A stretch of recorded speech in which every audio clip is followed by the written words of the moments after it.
कक्षा 8 आकलन 16। ध्यान से सुनना। हेलेन केलर 1880 1968 1880 में जन्म हुआ था और 1968 में देहांत हो गया। ठीक है। ये हेलेन केलर एक ऐसा नाम है जो अंधकार के बीच भी रोशनी देता रहा है। कल्पना करो कि जो न सुन सकता हो न देख सकता हो फिर भी वह लिखना पढ़ना और बोलना सीख ले, भरपूर आशा आकांक्षा के साथ जीवन जीने लगे और उसके योगदान दुनिया के लिए यादगार बन जाए।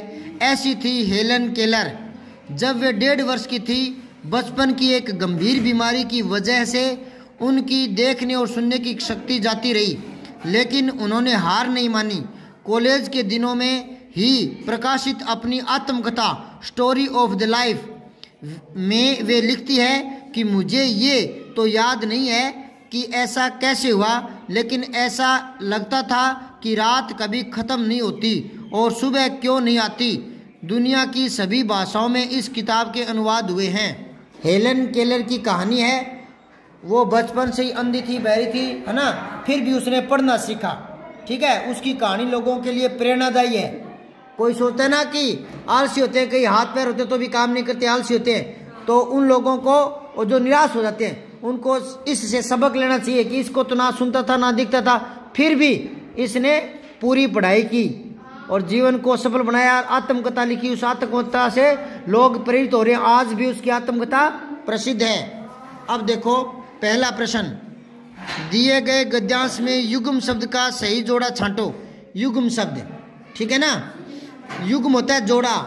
कैसे? देखो इधर, लिखना पढ़ना, ठीक है ना, कल्पना सुनना, भरपूर आशा, बोलना पढ़ना, तो सही जोड़ा तो पहला ही है, लिखना पढ़ना। ठीक है ना। आत्मकथा शब्द का अर्थ क्या होता है? स्वयं के जीवन की बातें लिखना, ये होता है आत्मकथा। ठीक है ना।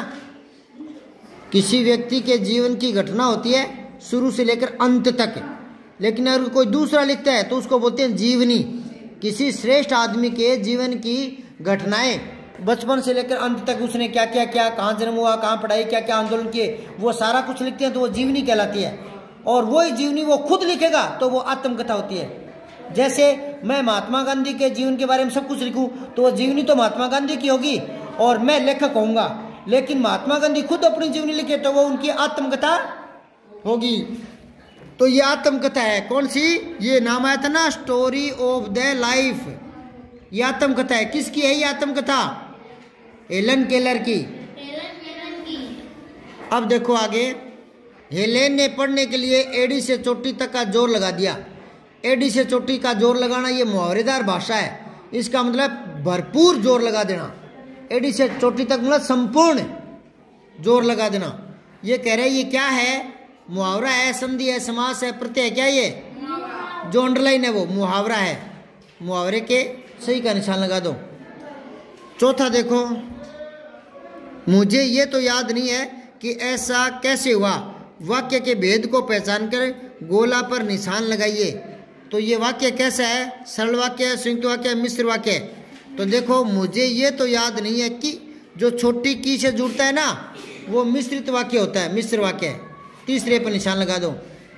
समझे बात है? मिश्र वाक्य में क्या होते हैं? 2 उपवाक्य होते हैं। एक तो ये मुझे ये तो याद नहीं, एक बात ऐसा कैसे हुआ, 2 बात, 2 उपवाक्य है ये, और छोटी की से जुड़ गई। ये दोनों आश्रित है। आश्रित तो मिश्रित, आश्रित तो मिश्रित। आश्रित कैसे? देखो, मुझे ये तो याद नहीं, हमें क्या पता वो क्या बताना चाह रही, आगे बताएगी ना, आगे बताएगी तब वाक्य कंप्लीट होगा ना, नहीं बताएगी तो अधूरा है ना, आश्रित है ना, निर्भर है ना, तो फिर ये आश्रित है तो मिश्रित है। अगर आश्रित नहीं हो, अलग अलग हो, और किंतु परंतु इनसे जुड़ा हो, तो वो संयुक्त होता है। जैसे राम पढ़ता है और मोहन खेलता है, तो ये क्या हो जाएगा? संयुक्त है। और अगर मैं कह दूं जब राम पढ़ता है तब मोहन खेलता है, तो ये आश्रित हो गई, तो ये मिश्रित हो जाएगा। समझाई बात है? और ये किंतु परंतु लेकिन अथवा छोटी की जो जिसे जिसको कोई भी योजक शब्द नहीं होते तो वो सरल वाक्य होता है। समझ गए? अब आओ आगे 5वां, उपयुक्त गद्यांश का सारांश अपने शब्दों में लिखो, मतलब इसकी मूल बात लिखनी है। ये 1 2 3 4 5 6 7 8, तो 8 लाइन है, तो इसकी 3 2.5-3 लाइन है, तो क्या लिखोगे? 2.5-3 लाइन में आनी चाहिए मूल बातें, सारांश। सार है ना 1/3 होता है, 1/3। जैसे 9 लाइनें हैं तो 3 लाइनों में मूल बातें लिखनी है। तो इसको अगर आपके मूल बात याद नहीं है तो एक बार और दोहरा देता हूँ, फिर इसका सार लिख देना, ठीक है? एक बार और पढ़ देता हूँ मैं फटाक से। हेलन केलर एक ऐसा नाम है जो अंधकार के बीच भी रोशनी देता है। कल्पना करो कि कोई बच्चा न सुन सकता हो न देख सकता हो और वो पढ़ना लिखना सीख ले, है ना, बोलना सीख ले, भरपूर आशा आकांक्षा के साथ जीवन जीने लग जाए, उसके योगदान दुनिया के लिए यादगार बन जाए। ऐसी थी हेलन केलर। जब वे 1.5 वर्ष की थी, बचपन की गंभीर बीमारी की वजह से उनको देखने सुनने की शक्ति जाती रही, लेकिन उन्होंने हार नहीं मानी। कॉलेज के दिनों में प्रकाशित उनकी आत्मकथा में लिखती है कि मुझे ये तो याद नहीं है कि ये कैसे हुआ, लेकिन ऐसा लगता है कि रात कभी खत्म नहीं होने वाली और सुबह नहीं होने वाला। अब देखो, पहले इन्हें 2-3 लाइनों की एक लाइन बनाएंगे। कैसे बनाओगे? देखो ऊपर वाली का, हेलन केलर न सुन सकती थी न देख सकती थी, फिर भी पढ़ना लिखना सीख लिया। बस इतना लिख लो, 3 लाइनों का लिखो। हेलेन केलर न पढ़ सकती थी न देख सकती थी, तो यहाँ यूं लिखो, अंधी व बधिर थी। अंधी व बधिर, बधिर बहरे को बोलते हैं, बधिर थी, फिर भी पढ़ना लिखना सीख लिया। एक लाइन आ गई, मेन बात लिख दी, तीनों लाइनों की एक लाइन बना दी। ऐसे सार लिखना होता है। अब आगे और देखो, आगे की लाइनों से एक लाइन और बनाएंगे। बचपन की बीमारी से ही उसकी देखने सुनने की शक्ति जाती रही, पर उसने हार नहीं मानी। लिखो,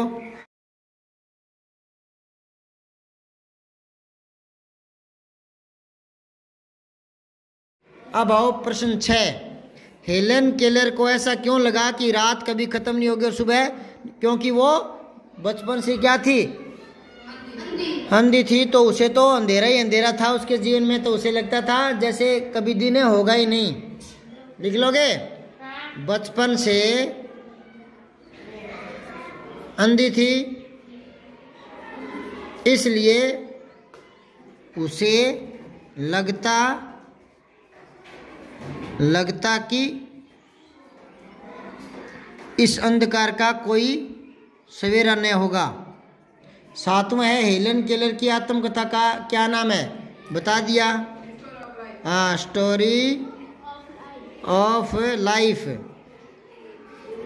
फिर है, हेलेन केलर के जैसे बहुत से लोग हैं, आपने देखे होंगे। आपने देखा है कोई जिसको दिखाई नहीं देता हो? नहीं देखा कभी? जिसको सुनता नहीं हो? तो कह रहा है ऐसे लोगों की समस्याओं को पहचान कर लिखो। अब आपको अपना दिमाग लगाकर बताना है कि जो अंधा होगा या जो बहरा होगा या जो गूंगा होगा, है ना, तो इनके सामने क्या क्या दिक्कत आ सकती है? सोचो, बताओ। मान लो कोई अंधा है तो उसके सामने क्या क्या दिक्कत आ सकती है? बताओ। चलने में दिक्कत आएगी, हैं? देखने में दिक्कत आएगी। अंधा है तो कैसे खाएगा, कैसे चलेगा, कैसे सोएगा, कैसे अपना काम करेगा? पढ़ना लिखना नहीं आएगा ना, बहुत सारी दिक्कतें होती है। सारा जीवन ही बाधित हो जाता है, सारा जीवन ही। हाँ, अब ये आओ, OCR आधारित आकलन। आपको ये करना है, रिक्त स्थान के लिए सही विराम चिन्ह चुनना है। क्या यह बात सही है कि ऊंट अपने कुब्बड़ में पानी रखते हैं? तो यहाँ कौन सा विराम चिन्ह आएगा? प्रश्नवाचक चिन्ह, ठीक है ना? क्या के कारण, ठीक है।